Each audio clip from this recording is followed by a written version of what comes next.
Okay, so this is Chris and I discussed this earlier, and this is a rework of the presentation that I gave, gosh, a year or two ago on finding your why. This is how to get yourself motivated, but it also refers to how to get yourself unstuck, I guess is a way of saying it.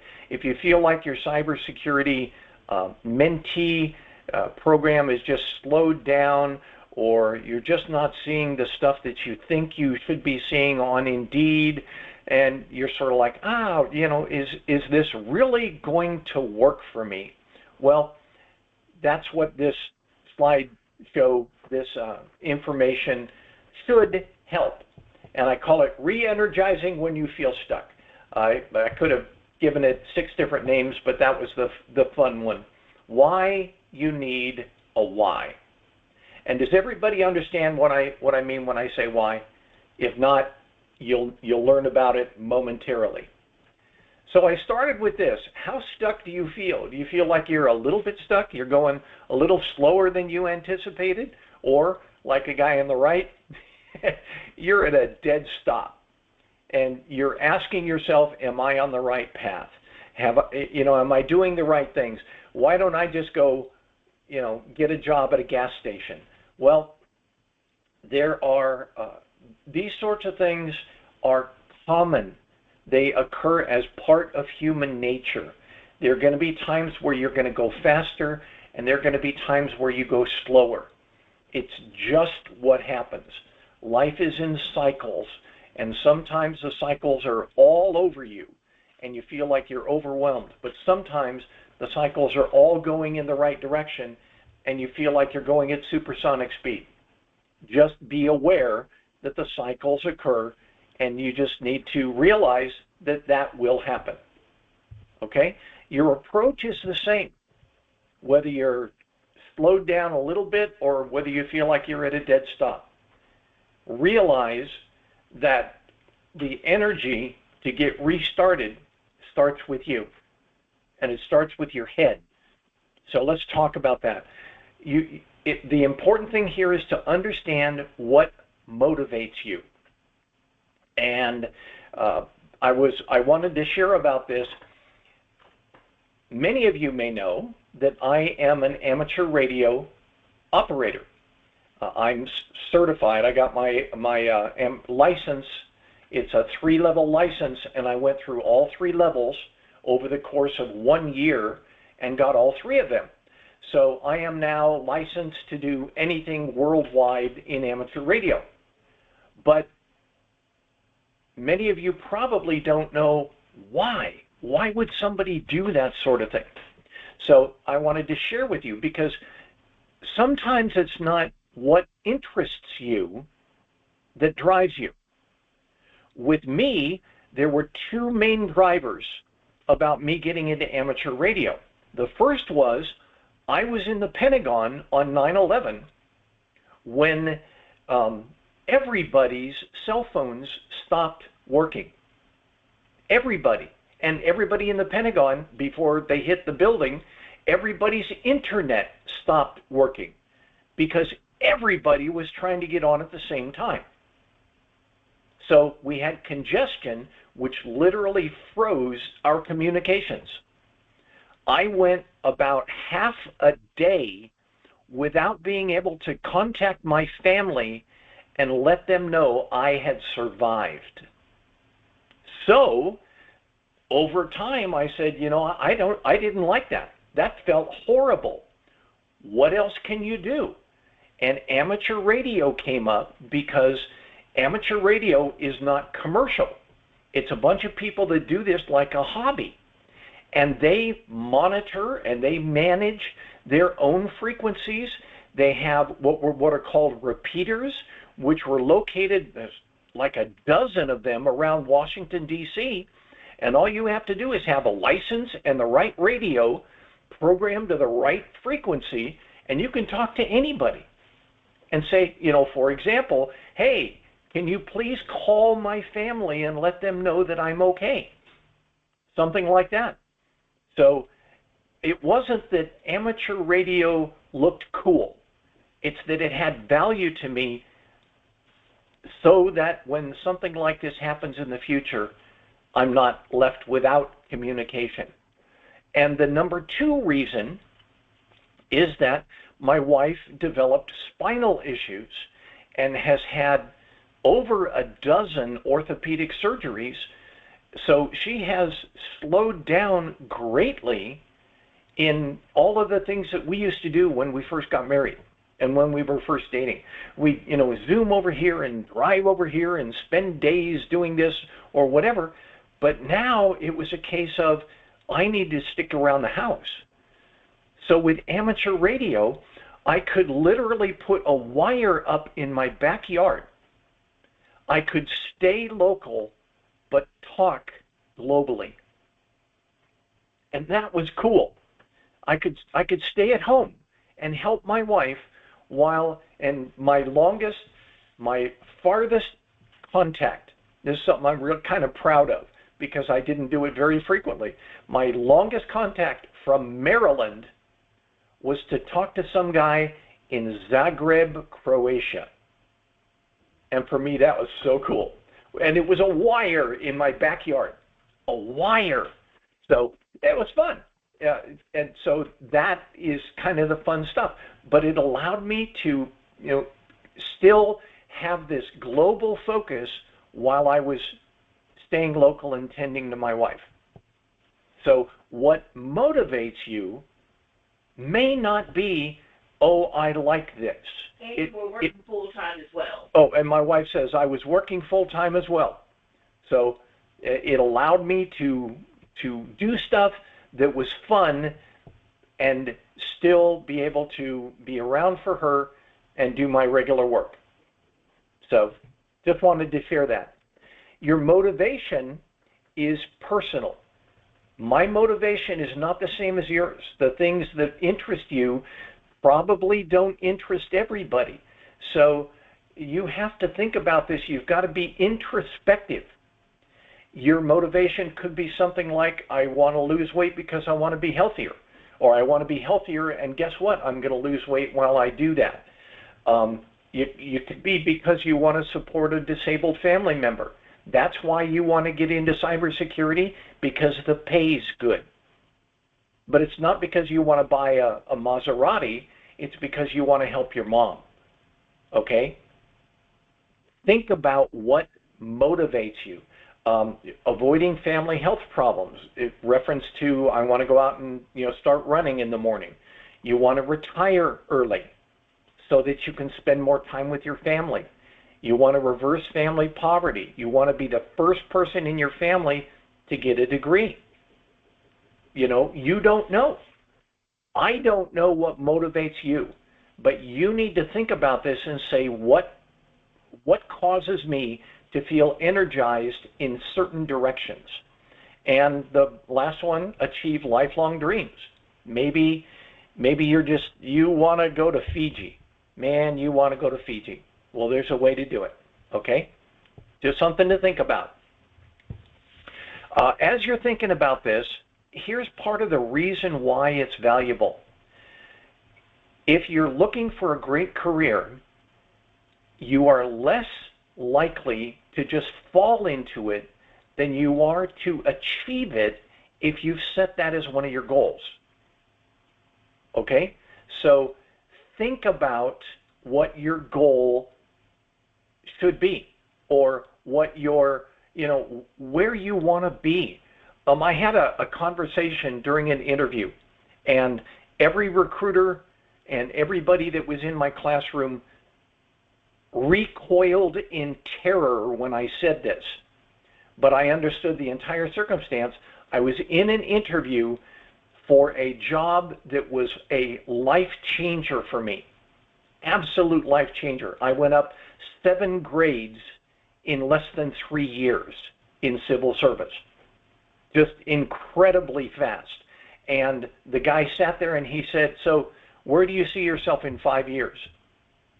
And I said, honestly, in your chair. Everybody in the room was like, no, you don't want to do that. I said, but wait a minute, this guy's in the military. He knows he has to leave. He can't stay there. The military requires that you move as part of your military career. You can't stay in the same place. So I was basically saying, if you need to go, I'm happy to step in. But you've got to understand, my motivation was I want to get ahead. I want to be in a leadership position, and yours looks mighty nice. So something to think about. Wanted to share about a discussion. Some of you may remember when I shared about this before, but I had a discussion with one of my children a number of years ago. This person was getting ready to retire, not retire, but graduate from high school. And this child had been living with her mother, and for her last year of high school, she wanted to come live with me because things weren't going well with mom. So, okay, fine, come live with me. But we had the daddy-daughter talk, and I said, so what do you want to do? Where do you want to go? And I would ask her questions like, what interests you? And she'd think about it a second. She'd say, well, not this. And I'd say, okay, I understand. But what draws you? Where do you think you want to do something? Have you thought about careers that might interest you? She thought about it and she said, well, I don't want to do this. I said, okay, I understand. But try and focus on what interests you, not what repels you. Oh, I don't want to dig a ditch. Okay, but might you be an architect where people who dig ditches work for you? Something like that. Think about where you want to be, not where you don't want to be. And focus on that, because that helps you have energy to get going in the morning just to work on your short-term goals. So here's just something that I wanted to kind of encapsulate as we're doing this. When you have goals, they help motivate you. If all you're doing is looking at the situation around me, it can be really discouraging. You can say, well, this guy, my brother or whatever, look at how good he's doing. And look at me, your mom doesn't help. Oh, look, your brother's an attorney now, and you pump gas. Come on, Mom. Your motivation, what draws you, what gets you somewhere, will help to make the long days shorter. It'll help to make the rough things less rough. Distance, a goal that just seems to be so far away, it'll make it feel a little bit closer because you're focusing on it. So be thinking about this. And this is something you can do throughout your day. This is not, okay, every Friday I want to have a goal-setting session. You can wake up in the morning and say, what do I want to achieve today? You can set yourself down at the end of the day and say, what did I do today to help achieve these goals? It doesn't have to be formal, but it does need to be intentional. All right? Make sense? This is a quote from Friedrich Nietzsche. I don't quote him very often, but it says, he who has a why to live for can bear almost any how, because it lets you know where you want to be. Not necessarily where you're at, but where you want to be. And your why helps you get started on that path. Okay? So, short-term and long-term goals are important. The long-term goals could be something like, I want to get a master's degree. But the short-term goal could be, I need to do my homework this week. You know what I'm saying? Similar goals, but things that you need to do today to achieve where you want to be 5 years from today. So like I have an example here, the short-term goal is I don't want to get in any more debt this week. So, you know, a couple fewer mocha lattes from Starbucks, you know, $9 per cup. But the long-term goal could be, I don't want to be in a predicament to where this happens to me again. Sometimes pain avoidance is a goal. I don't want to be in this situation again. Remember we talked about getting stuck.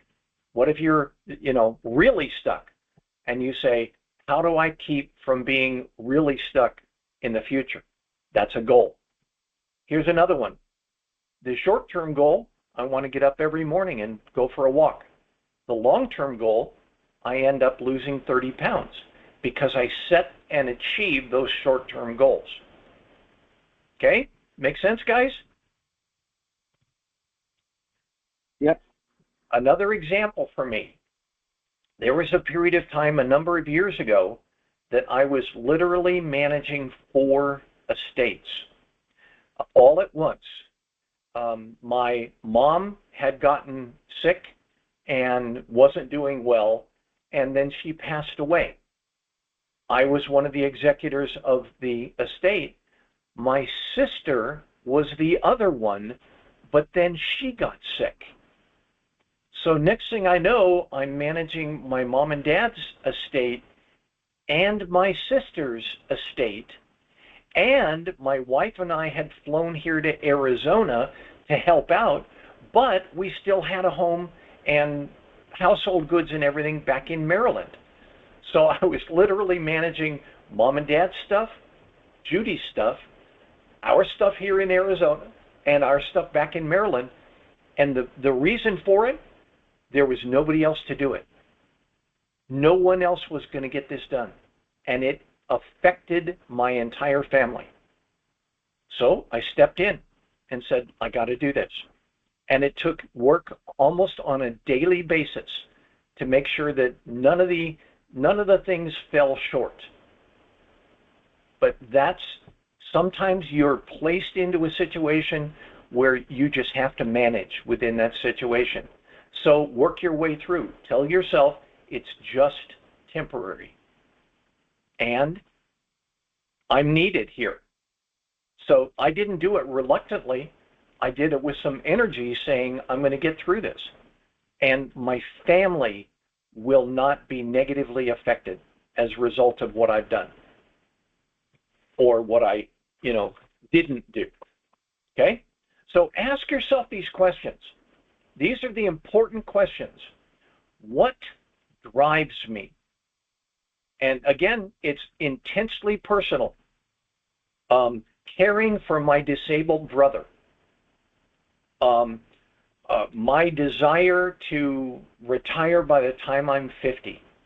Those are absolutely different drivers, but each one is valid depending upon who's thinking about it. Ask yourself, where do I want to go? What excites me?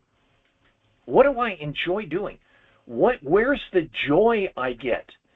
At the end of the day, do I just say, well, I passed another test? No, I say, I'm another step closer to that master's degree, or something like that. The last question, you need to know the answer to this one, because like I said in the slide, this is a frequent question asked during your interviews.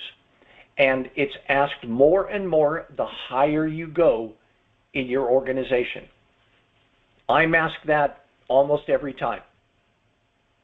If you're just trying to get a job, entry-level cybersecurity analyst, it may not be asked of you. But if you're being the SOC director or director of information assurance or whatever, you will be asked that because they're trying to find how you're motivated. Remember, it's not just your technical stuff. It's you as a person. So ask yourself, what gets me out of bed in the morning? And remember that. roll that around in your consciousness in the morning and say, I got to do this. Let's go. That's how you get going. Start off fast. Now, sometimes you may have to start with a little bit of caffeine, but okay. While the coffee's brewing, okay, what am I going to be working on today? What's going to be fun about today? What's going to be work that I can't avoid today? Or whatever. The short-term things you do to achieve your long-term goals, that's your why. Okay? And something to remember. If at the end of the day you say, I didn't accomplish a bloody thing, that does not indicate what you're going to do or not do tomorrow. And just so you know, you see the no worries. No worries is a phrase frequently used in Australia, and I've used the Australian adjective, the great Australian adjective, bloody. I spent 4 years living in Australia, so I can sort of claim that. I have 2 kids that were born in Australia, so I claim that. No worries, mate. Tomorrow is a new day. Whatever I did or didn't do does not indicate the rest of my life. Every time something comes up, okay, it's a temporary setback. Maybe I've been stuck on a siding for a little while, but that does not mean I have to stay there. Okay? Reevaluate, like it says, adjust, decide, and recommit. So this is my last slide, just something for you to think about. Your tomorrows can be determined. You can have an absolute major effect on your tomorrows based on what you do today. Your tomorrows aren't just going to materialize. They take work. They take sweat. They take commitment. They take you maybe spending a little bit less time on the PlayStation and a little more time on Indeed.com. But, okay, if it didn't work yesterday, set your goals, get back to it, be successful. Your success is totally up to you. And the good news is, everything that you've done before today is in the past. That does not mean that's what you're going to do tomorrow. Anyone can change at any time. So make a commitment to yourself, to your family, and remember that your why is what gets you out of bed and drives you on a day-to-day basis. And you'll be successful. Does anybody have any questions? Questions? Anybody? Anything to share? I don't have the question, but I have comment. This was really good. Like, so good. So good stuff. Thank you. Sure. And how do I say this? The reason we have the Sensei program is because people who are a little bit further along can help encourage those that aren't yet there. I've had so many setbacks. I mean, just things that could have sent somebody else spiraling downward into, I don't know, drug addiction or whatever. But on a day-to-day basis, it just takes, where do I want to be? What do I want to achieve? How do I want to make my life better? And then just step out on it. And over time, somebody mentioned, in fact, I've heard this from several people, they look at my resume or my LinkedIn profile, and they say, man, Scotty, you look fabulous on paper. And I'm like, yep, well, a number of these things occurred along the way, and you just accumulate them, and the next thing you know, people are looking at you like you're the local superstar. You know that you didn't achieve all of those things, but it's because people will look at you and they will have good esteem. That's a word that I want us to think about a lot. Esteem, E-S-T-E-E-M. How people look at you, how they perceive you. And it feels good to say that people think that I'm of value to them. Okay? Esteem. Think about it. I think I'm going to do a presentation on that at some point, because it makes it I will share with you that when we have like tiger teams, we have incidents that we have a response for in my organization. When I walk in the room, people smile. That is an unmistakable thing, and it's something you should work toward. You want to be valuable to the people around you. You want them to consider you to be an asset in their lives. That's why we're doing cybersecurity. Not because I'm good with computers, but because I want to help make this world a better place. Okay? Well, thanks everybody. I hope you all enjoyed this.